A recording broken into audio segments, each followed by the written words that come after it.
نے جس طرح سے ساری چیزوں کو الیبوریٹ کیا اس میں سب سے جو مثبت پہلو وہ یہ ہے کہ انٹیکٹ ہیں تمام ڈپارٹمنٹس اور کوآرڈینیشن بڑی سپرلیٹو ہے. اچھا گزارش یہ ہے کہ اگر ہم آپ کہہ رہے ہیں انکروچمنٹ کو ہٹا رہے ہیں, ابھی آپ چلے جائیں ریور راوی کے دونوں اطراف میں اور ایک انکروچمنٹ کی بھرمار ہے, کہیں دور جانے کی ضرورت نہیں ہے, یہاں سے اٹھ کے 5-10 منٹ کی ڈرائیو ہے, اگر آپ وہ دیکھ لیں تو آپ کو اندازہ ہو جائے گا انکروچمنٹ کی جو بات آپ یہاں پر کر رہے ہیں اس میں کتنی صداقت ہے. وزیر اعلیٰ پنجاب کی ڈائریکشن کے باوجود وہاں پر جو انکروچمنٹ ہے وہ ریموو ابھی تک نہیں کی گئی, اس کے لیے کیا آپ کی اسٹریٹجی ہے؟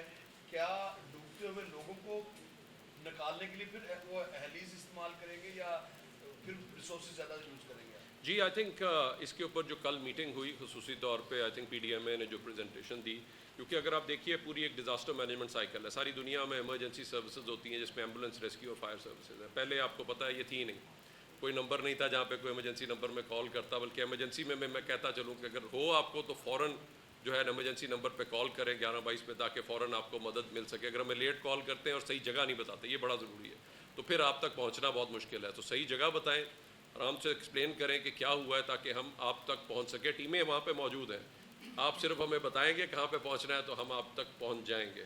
سو ہمارا جو دوسرا ہے انکروچمنٹس پہ کل خاص طور پہ انہوں نے کیا, تو جہاں پہ ہماری میٹیگیشن اور یہ ساری چیزیں ہیں جہاں پہ وہاں پہ ساتھ ساتھ ہمارا, آپ جانتے ہیں کہ ہمارا بڑا ایک مؤثر نظام ہے جو کہ نیشنل کلیمٹیز ایکٹ 1958 کے تحت چلتا تھا, جس میں ہمارے ایس ایم بی آر جو ہیں وہ ریلیف کمشنر بھی ہیں.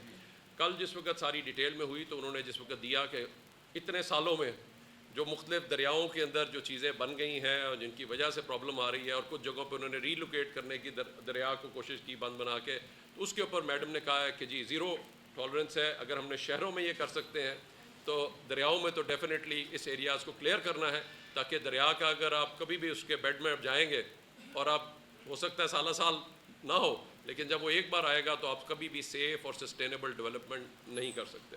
سو لوگوں سے اپیل ہے, ٹھیک ہے جس وقت فلڈ نہیں ہے اس وقت اگر آپ نے فصل لے لی ہے تو کم سے کم اس فلڈ کے ٹائم پہ وہاں سے کلیئر کر لیں, وہاں سے جو ہے اپنا نکل جائیں, تاکہ آپ کے جانور بھی, آپ کی ساری چیزیں جو ہیں وہ محفوظ رہیں اور آپ خود بھی محفوظ رہیں. سو یہ آئی تھنک کلیئر ڈائریکشنز ہیں, اور آئی تھنک جہاں پہ اگر وہ شہروں میں کر سکتی ہیں تو میرے خیال سے دریاؤں میں کرنی ایشو ہے کہ ان کو جہاں پہ پوری سالوں سال اتنی آبادیاں بن گئی ہیں ان کو ری لوکیٹ کرنا ہے. ان کو ری لوکیٹ کرنے کے لیے اب جگہ جو ہے دیٹس دی اونلی چیلنج جو کہ سب سے بڑا اس وقت ہے. جو ذکر کیا رپورٹ میں اس میں سب سے زیادہ ہم دیکھ رہے ہیں کہ اسٹرکچرل کولیپس ہیں, اس کے علاوہ روڈ کولیپس ہیں.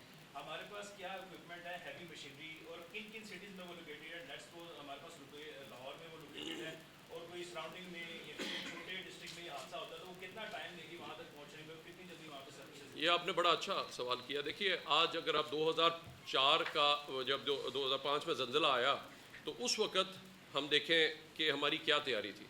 اکتوبر 2005 میں آپ اس وقت باہر سے ٹیمیں آ رہی تھیں. آج اللہ کا شکر ہے پنجاب میں, لاہور میں ہماری ایمرجنسی سروسز اکیڈمی جو ہے وہ اقوام متحدہ سے سرٹیفائی ہونے والی پورے جنوبی ایشیا میں پہلی ٹیم ہے, تو جو پاکستان کے لیے ایک بہت بڑی اعزاز کی بات ہے. اور نہ صرف یہ, ہم نے اکیڈمی نے اور پنجاب نے ایک بڑے بھائی کا رول پلے کرتے ہوئے سب کو 26,000 لوگ اس وقت تک ٹرین کر کے سارے صوبوں میں بھیجا ہے. اب صوبوں کی تیاری رکھنا, ان کے انتظامات کو یقینی بنانا, یہ پروونشل گورنمنٹس کی 18th امینڈمنٹ کے بعد ذمہ داری ہے. بٹ ان کی جو ٹریننگ میں, چونکہ ہم نے جب UN کی ٹریننگ لے لی اور اس کو ہم نے کرنا تھا, تو وہ ہم نے سارے کے سارے جو انتظامات تھے وہ ہم نے رکھے ہوئے تھے. تو اس لیے اللہ کا شکر ہے کہ یہ جو 26,000 لوگ ٹرین ہوئے, اقوام متحدہ سرٹیفیکیشن ہوئی, اس کی وجہ سے اس قسم کے اسٹرکچرل کولیپس کے جتنے ایونٹس ہیں. سوال یہ ہے کہ تمام 36 اضلاع میں وہ مشینری موجود ہے جو بڑے شہروں میں, یہ سوال. جی, جتنی ہماری, ہم نے 2 لیولز کے اوپر ٹیمیں, ایک ہیوی ٹیم, میڈیم ٹیم اور اس کے بعد لائٹ ریسکیو ٹیمیں آج تمام اضلاع کے اندر ہم نے بنا کے بھیجی ہوئی ہیں, اور وہاں پہ انتظامات بھی ہیں. تو اس لیے یہ سارا کا سارا اکوپمنٹ موجود ہے. اور اسی وجہ سے دیکھیے جو اسٹرکچرل کولیپس ہیں اس میں ریسکیو کا جو نمبر ہے وہ بہت بڑا ہے. زیادہ تر لوگ ریسکیو ہو گئے, اموات تھوڑی ہوئی ہیں. سو بر وقت رسپانس اور ان کو صحیح طریقے سے نکالنے کی وجہ سے یہ اموات کم ہوئی ہے. ورنہ آپ 364 انسیڈنٹس کے اندر اگر آپ ویسے دیکھیں تو ڈیتھس بہت کم ہے. تو یہ ایک بہت بڑا ہے. جی بات جی 364. اب یہ زیادہ تر چھوٹے گھر ہیں جو کہ گر رہے ہیں. سو ظاہری بات ہے اس میں کس طرح ان کو نکالنا ہے, بر وقت ان کو کس طرح بچانا ہے, بر وقت کس طرح سے کوئی مائنر ہے یا سیریس انجرڈ ہے اس کا کیا علاج کرنا ہے. یہ سارے اکوپمنٹ, بیسک ٹولز, بنیادی ٹولز سارے کے سارے جو ہیں وہ اب ہر ضلع کو دیے ہوئے ہیں. ٹھیک ہے. اس کے علاوہ اگر آپ دیکھیے کہ 1540 کیسز ایسے تھے جب ہم نے 2023 میں دیا جو بہاول نگر یا بہت دور دراز علاقے ہیں, اور اس میں جس وقت ہم نے ان کو 4-4 5-5 گھنٹے لگ جاتے تھے اگر ان کو علاج کے لیے جانا ہوتا تھا. تو آج ایئر ایمبولینس سروس کا بھی باقاعدہ پنجاب میں آغاز ہو گیا ہوا ہے. ڈیلی بیسس پہ 2 فلائٹ چلتی ہیں 170 کے قریب. تو چاہے ہماری ایریئر سرویلنس ہو, چاہے آپ نے ان مریضوں کو بھی جو دور دراز کے علاقوں کو بھی ایکسیس پہنچانی ہے وہ, اور آپ کا کہیں پہ بھی اگر سرچ اینڈ ریسکیو کے اکوپمنٹ کی جہاں پہ ضرورت ہے وہ ساتھ ساتھ جو ہے وہ چیزیں جو ہے پرووائڈ کی جا رہی ہیں تاکہ اس قسم کے جتنے بھی ایونٹس ہیں ان سے اچھے طریقے سے نبردآزما ہو جائے. باقی آپ کو ایک چیز میں بالکل کلیئر کرتا چلوں, دیکھیے یہ دنیا کے لیے اس وقت ایک چیلنج ہے. آپ ہم نے نیو جرسی ابھی یو ایس اے میں دیکھا جو کلائمیٹ چینج کا پورا فنومنا اب یہ ساری دنیا میں آ رہا ہے.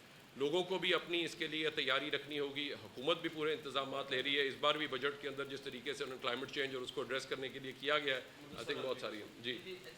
اس کے بعد آپ چکوال میں کراؤڈ برسٹ ہوا تو 500 میں بارش ہوئی, اس کے نتیجے میں سڑکیں بہہ گئیں, پل ٹوٹ گئے, ڈیم ٹوٹ گئے اور بہت زیادہ نقصان ہوا, فصلیں تباہ ہوئی. تو آپ نے مشاہدہ کیا ہوگا, فیڈ بیک آئی ہوگی آپ کے پاس, کیا اس علاقے کو آفت زدہ قرار نہیں دیا جانا چاہیے تھا اور اس کے نقصان کا جو ہے اس تک تو آپ نے لگا لیا ہوگا؟ جی اس کے اوپر بڑا مؤثر نظام ہے. دیکھیے ہمارا پرانا جو ریلیف کمشنر اسی لیے ایس ایم بی آر کو کیا گیا ہے کیونکہ وہ باقاعدہ پہلے سے ان کو پتہ ہوتا ہے ایگزیکٹلی کہاں پہ فصلیں ہیں, کہاں پہ انہوں نے لینڈ دیے ہوئے ہیں. تو جیسے ہی وہاں پہ جب یہ پورا پانی ابھی کلیئر ہو جائے گا تو وہ دیکھیں گے اور اسیسمنٹ کریں گے. اس کو ریپڈ اسیسمنٹ بھی ہوتی ہے پھر پوری, تو اس کے اندر دیکھیں گے کہ کن کے گھر افیکٹ ہوئے ہیں, کن کی فصلیں ہوئے ہیں, اور اس کے مطابق ایک کمپنسیشن کا عمل بھی ہے. اور ان ایریاز کو ڈیزاسٹر ہٹ بھی اسی لیے ڈکلیئر کیا جاتا ہے تاکہ وہاں سے رہے. تو یہ ایک بڑا مؤثر نظام بڑے سالوں سے ان پلیس ہے. جی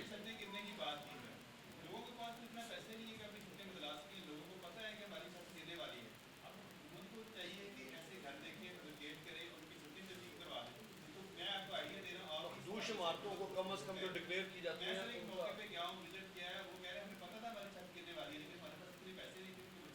میں اس پہ 2-3 چیزیں ضرور دیکھیے. کچھ چیزیں ہیں میں سمجھتا ہوں کہ وہ ناممکن ہے کہ جی اگر وہ نہیں, لیکن کم سے کم وہ اپنے گھر کے اوپر جا کے اپنی چھت کو چیک تو کر سکتے ہیں کہ پانی نہ کھڑا ہو. یہ تو کوئی ناممکن بات نہیں, یہ تو حکومت نہیں اب کرے گی, نمبر 1. نمبر 2, اگر کوئی گرنے والا ہے تو کوئی آپ کوئی بانس سے کوئی چیز لے کے آپ اس کو ری انفورس کر سکتے ہیں تاکہ وہ اندر کی طرف گرے نہ. اگر آپ نے اوپر اپنی چھت اور وہ چیک کر لی ہے اور آپ نے اسیسمنٹ کیا تو آپ ان چیزوں سے بچ سکتے ہیں. یہ میں ڈیفینیٹلی کہتا ہوں. یہ اگر آپ اویئرنیس لے آئیں اور ساری یہ چیزیں ہم کر دیں تو میں سمجھتا ہوں یہ ان میں سے میجورٹی انسیڈنٹس ہم نے سارے, چونکہ ہم انالیسس بھی کرتے ہیں, اس کے بعد 75 سے 80% جو تھے وہ لوگوں کی اب ذمہ داری ہے, نہ کہ ہر چھت کو جا کے چیک کرنا, نہ آپ کر سکتے ہیں نہ گورنمنٹ کر سکتے ہیں, وہ ممکن نہیں ہے. جی ہاں جی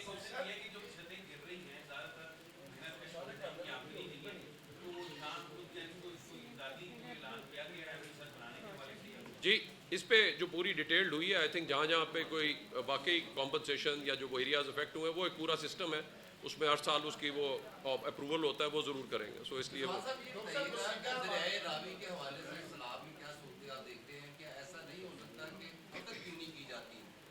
آپ لوگ جی آپ کو میں ایک چیز دیکھیے, آپ سب جانتے ہیں باقاعدہ ضلعوں کا اس وقت ایک مانیٹرنگ کا نظام بھی ہے. جہاں پہ انکروچمنٹس کلیئر ہو رہی ہیں وہیں پہ نالاز کو جہاں تک بھی کلیئر کیا جا سکتا ہے ہیومنلی پاسبل ہے وہ سارا کا سارا ایک پروسیس کر رہے ہیں.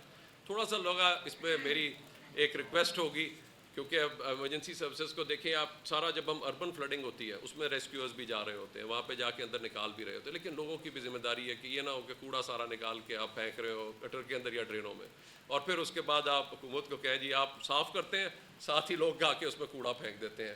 تو اس سے بھی تھوڑا سا ذمہ دار شریف بنے. آپ کے لیے وہ سڑکیں بنتی ہیں, آج سال 2 سال وہاں پہ پانی کھڑا ہوگا تو ظاہری بات ہے نقصان کس کو ہوگا, آپ کو ہوگا. تو اس لیے ہم یہ بھی ایک ذمہ دار شہری بنے, تو دونوں لحاظ سے, کوڑا پھینکنے کے لحاظ سے, چھتوں کے پیچھے جی. آج میں آپ کو بتاتا چلوں جہاں پہ آپ نے کہا ریسکیو سروس روزانہ کی بیسس کے اوپر 7,000 لوگوں کو زندہ جو ہے وہ تقریباً ریسکیو کرتی ہے, جس میں اموات کا نمبر ایک بہت چھوٹا ہوتا ہے اور وہ بھی میجورٹی ہوتا ہے. دوسرا, اب تک 1,70,00,000 سے زیادہ ہم ریسکیو کر چکے ہیں اور اس کا اوسط رسپانس ٹائم جو ہے ہمارا 7 سے 8 منٹ برقرار رہا ہے پنجاب کے اندر.